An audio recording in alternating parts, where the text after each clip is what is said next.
Taste the Daily.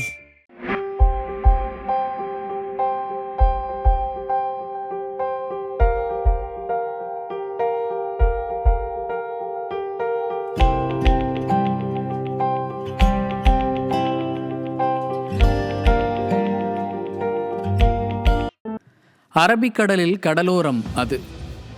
பல ஆண்டுகள் வாழ்ந்த தாய் ஆமை ஒன்று கடற்கரையில் தனது முட்டைகளை இட்டு கடலுக்கு சென்றது. பல நாட்கள் கழித்து ஆமை குட்டிகள் அதன் ஓட்டிலிருந்து வெளியே வர துவங்கின. உச்சி வெயில் சமயத்தில் அவை வெளியே வந்ததால் சூரிய வெளிச்சத்தில் காகங்களும் பிற பறவைகளும் அவற்றை உண்ண நோட்டமிட்டன.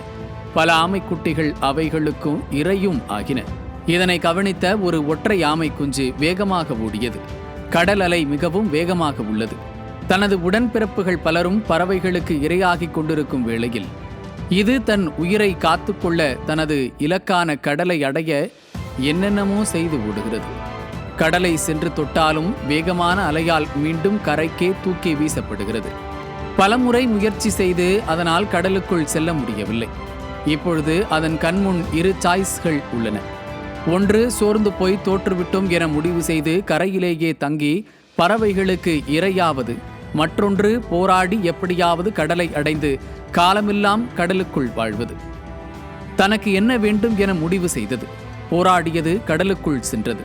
100 ஆண்டுகளுக்கு மேலாக வாழ்ந்தது. அது மேலும் பல 100 குட்டிகளுக்கு வித்திட்டது. இந்த சிறுகதை மூலமாக நாம் கற்றுக்கொள்ளும் விஷயம் என்னவென்றால், நமது இலக்கு நேராகவும் விடாமுயற்சியும் எதிர்காலத்தை பற்றின திட்டமிடல் இருந்தாலே போதும், நம்மால் எந்த ஒரு விஷயத்தையும் இலகுவாக முடிக்க முடியும். இது திரைப்பட பெயர் இல்லை, இருந்தாலும் விடாமுயற்சி விஸ்வரூப வெற்றி.